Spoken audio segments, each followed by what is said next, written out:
Hello students. Implicit और explicit function में क्या डिफरेंस होता है और इन दोनों फंक्शंस का डेरिवेटिव लेते हुए हमने कौन कौन सी चीज़ों का ख्याल रखना है, ये तमाम कॉन्सेप्ट हम पिछले लेक्चर्स में अच्छे से अंडरस्टैंड कर चुके हैं। अब हम एक्सरसाइज 3.1 इसके लास्ट 2 क्वेश्चंस हम करने जा रहे हैं। तो चलिए हम स्टार्ट करते हैं। क्वेश्चन नंबर 9 में हमारे सामने ये एक एक्सप्लिसिट फॉर्म में फंक्शन मौजूद है। इसको सॉल्व करने के लिए सबसे पहला काम हम ये करेंगे कि बोथ साइड पे हम ऑपरेटर यानी डी ओवर डी एक्स लिखेंगे, क्योंकि डेरिवेटिव हम with respect to x find करने जा रहे हैं। तो हमने लेफ्ट साइड पे भी राइट साइड पे भी हमने डी ओवर डी एक्स लिख दिया है। अब ये D over d x left side पे दोनों टर्म्स के ऊपर अलग अलग अप्लाई होगा, क्योंकि हम यहाँ पे सम रूल अप्लाई करने जा रहे हैं। तो सम रूल के अकॉर्डिंग अगर दो फंक्शंस प्लस हो रहे हैं तो हम उनका अलग अलग डेरिवेटिव लेंगे। प्लस साइन है तो हम प्लस लिख देंगे। अब ये टू कांस्टेंट है, इसका डेरिवेटिव ज़ीरो हो गया। कांस्टेंट अलग से लिखा हो तो डेरिवेटिव ज़ीरो आता है। अब हम रफ साइड पे वो रूल लिख देते हैं जो कि इस क्वेश्चन में अप्लाई होगा, जो इम्प्लिसिट फंक्शंस को सॉल्व करने के लिए यूज़ होता है।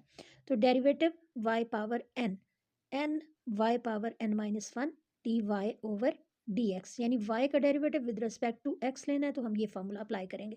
अगर n की जगह पे हम 2 लिख दें तो ये बनेगा वाई स्क्वेयर, और वाई स्क्वेयर का डेरिवेटिव होगा 2y d y over d x. ये हमारे क्वेश्चन में वाई स्क्वेयर मौजूद है जिसका डेरिवेटिव हमने 2y d y over d x लिया है। तो ये डेरिवेटिव हम यहाँ पे अपने क्वेश्चन में पुट कर देंगे। इसके बाद हमने एक्स वाई, ये जो प्रोडक्ट फॉर्म है, इसका हमने डेरिवेटिव लेना है। तो यहाँ पे हमने प्रोडक्ट रूल अप्लाई करना है। प्रोडक्ट रूल के अकॉर्डिंग u और v, ये दो फंक्शन है, मल्टीप्लाई हो रहे हैं, तो हम लिखेंगे u derivative of v plus v derivative of u। और इसके बाद हम u और v की जगह पे इसकी वैल्यू पुट कर देंगे। तो हमारे क्वेश्चन में है डेरिवेटिव ऑफ एक्स वाई। इसका मतलब ये है कि x को हम कंसिडर करेंगे u और y को हम कंसिडर करेंगे v, और फार्मूले में इसको पुट कर देंगे। ये बन जाएगा x derivative of y plus y derivative of x। ये हमने प्रोडक्ट रूल लिखा और उसमें हमने वैल्यूज़ पुट कर दी हैं। अब हम देखते हैं कि यहाँ पे x का डेरिवेटिव कैसे आएगा। तो x का derivative with respect to x लेने के लिए हम यहाँ पे फार्मूला लिख लेंगे।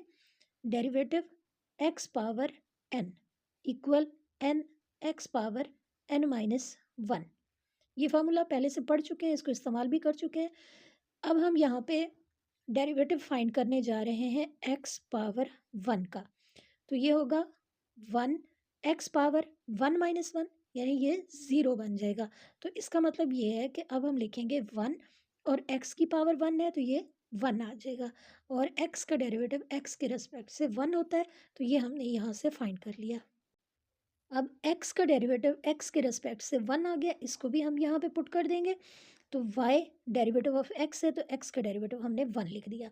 और ये जो फर्स्ट पार्ट है इसमें x d y over d x, और इसके साथ हम y का डेरिवेटिव यानी d y over d x ये हमने यहाँ पे लिख दिया, क्योंकि y का डेरिवेटिव x के रिस्पेक्ट से d y over d x होगा।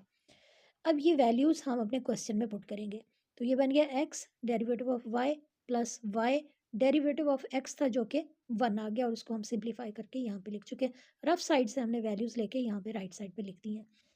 अब हम d y over d x वाली टर्म्स को कंबाइन कर लेंगे, और जिस टर्म में d y over d x नहीं है उसको हम इक्वल के दूसरी साइड पे ले जाएंगे। दूसरी साइड पे ज़ीरो था, अब ये जो y मल्टीप्लाइंग बाय वन है ये दूसरी साइड पे जाके इसी तरह से वैल्यू आएगी, यानी हमारे पास माइनस वाई ये वैल्यू आ जाएगी राइट साइड पे।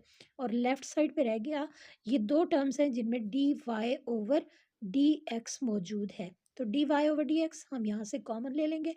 अब फर्स्ट टर्म में वन आ गया और सेकेंड टर्म में हमारे पास टू वाई ये वैल्यू आ जाएगी। D y over d x common है, और माइनस वाई इसको हमने राइट साइड पे लिख दिया है।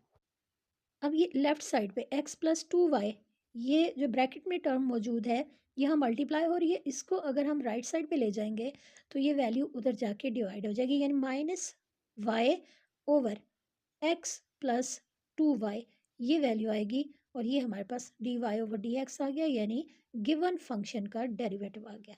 यही हमने फाइंड करना था। डेरिवेटिव के तमाम रूल्स हम पिछले लेक्चर्स में अच्छे से अंडरस्टैंड कर चुके हैं। उनको एक बार देख लें, प्रैक्टिस कर लें, रिवाइज कर लें। इसके बाद आप ये क्वेश्चंस करेंगे तो आपके लिए बहुत आसानी होगी। उम्मीद है आपको आज का लेक्चर अच्छे से समझ आ गया होगा। अपनी फीडबैक ज़रूर दीजिएगा। Thanks for watching.